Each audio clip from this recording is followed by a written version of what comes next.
আমার একটা প্রশ্ন আছে, এখানে সবাই আসছে বেশিরভাগই দেখছি মোটা চিকন হইতে। হ্যাঁ, মোটা আমি চিকন মোটা হইতে কিভাবে করতে হবে কিন্তু জানেন আমি কেউ? আসছি ওয়েট বাড়ানোর জন্য। হ্যাঁ, এই এবং বিষয়ে এই যে ও ওয়েট বাড়ানোর জন্য ওকে 100 গ্রাম 100 গ্রাম প্রোটিন খাইতে হবে। আমি আন্দাজে বলতেছি, হিসাব করলে বেরোবে।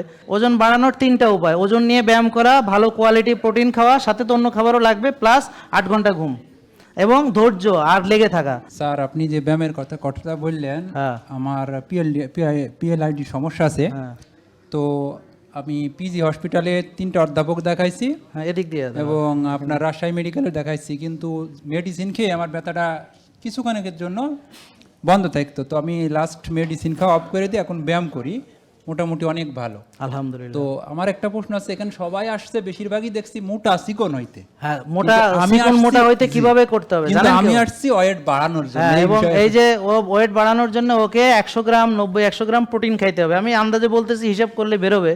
হ্যাঁ, 1.6 to 2 gram per KG body weight. হ্যাঁ, তারপরে ও কী করবে, যেহেতু মাজায় ওর ব্যথা, ও মাজাতে চাপ না দিয়ে ধরেন এভাবে বসে ঠেললো, বুঝলেন? তারপর শুয়ে শুয়ে এরকম করলো, হ্যাঁ, বা একটা সাপোর্ট দিয়ে এরকম, মানে কীভাবে, এখানে ধরো, এই যে এখানে, হ্যাঁ এরকম না, এই যে ধরো সাপোর্ট দিয়ে সে এরকম করলো, ঠিক আছে, বুঝতে পারছেন? তো এইভাবে আবার, বা বসে বসে পায়েরগুলো করলো। হ্যাঁ, এরকম অনেক ব্যায়াম আছে যেগুলো সে মাজায় চাপ না দিয়েও করা যায়। তাহলে ওই যে ব্যায়াম যেগুলো তার মাসেল বিল্ডিং, এগুলো করবে 90-100 গ্রাম প্রোটিন, কোয়ালিটি প্রোটিন, মাছ মাংস ডিম এগুলো, হ্যাঁ, বা যদি ওর সামর্থ্য থাকে হয়ে প্রোটিন নেবে, আর হলো 8 ঘন্টা ঘুমাবে। এইভাবে 2 বছরের মধ্যে ওর স্বাস্থ্য ভালো হবে ইনশাল্লাহ।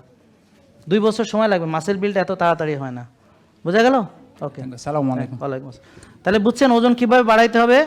ওজন বাড়ানোর 3টা উপায়: ওজন নিয়ে ব্যায়াম করা, ভালো কোয়ালিটি প্রোটিন খাওয়া, সাথে তো অন্য খাবারও লাগবে, প্লাস 8 ঘন্টা ঘুম এবং ধৈর্য আর লেগে থাকা।